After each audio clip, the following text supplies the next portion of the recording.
It was another slow start to the sixth day of Skandia Cows Week, as the wind obstinately refused to oblige. Alison Kohler from Cambridge had won a sail on the SB3 Laser Sailing 1 and was surprised, apprehensive and excited at the prospect. A bit surprised, really, yes. I thought there'd be lots of interest and that we wouldn't stand a chance. So, yeah, very, very surprised. Great. Apprehensive, because I've not sailed on the sea before or raced, so, yeah, a bit scared, but hopefully they'll look after me. Okay. I want a bit of wind so that we do go fast, but it'd be quite nice to wander around cows and have a look around and things in the sunshine, so I'm sure it will come back.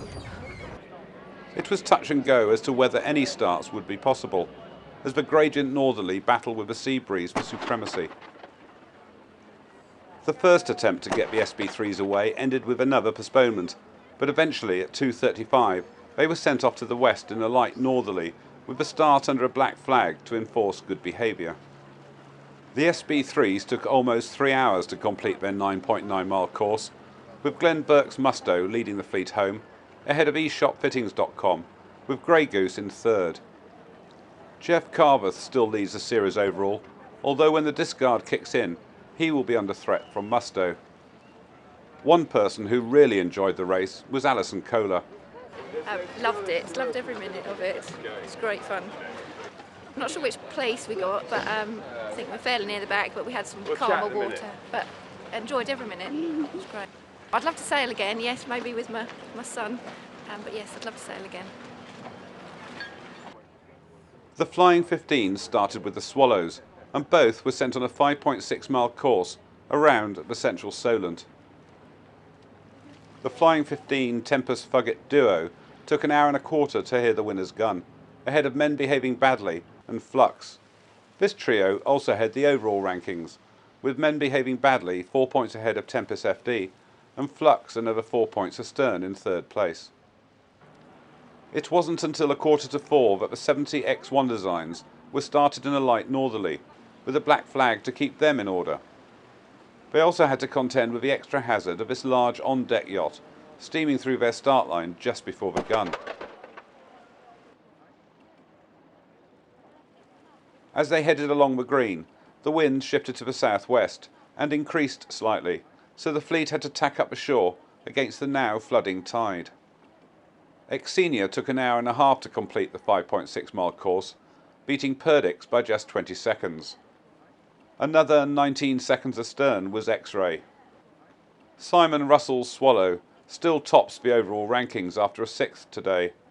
Second is Stuart Jardine in Lone Star, and third is X-Ray. Meanwhile, down in the western Solent, the Black Group fleets due to start on the committee boat line were waiting for wind. Classes 7, 8 and 9, plus the Sunsail 37s and Contessa 32s, could only drift, sunbathe, have water fights and hope for wind or an early abandonment so they could head for the bar. The race team had planned to abandon at 2:30, but just before then a light northerly appeared and they set up for a start. First away was Class 7, who faced a line that was heavily biased to the port end. Simplicity made the best start at the pin and was able to tack immediately onto the favoured port tack.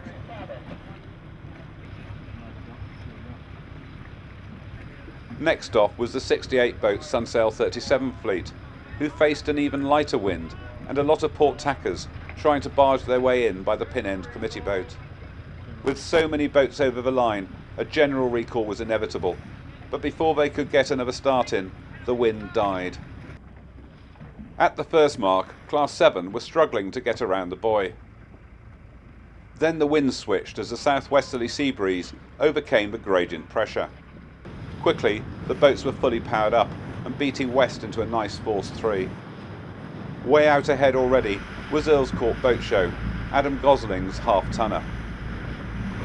Their course had been set up for a northerly, and now with the new southwesterly, it became a series of reaches across a building flood that meant a processional race.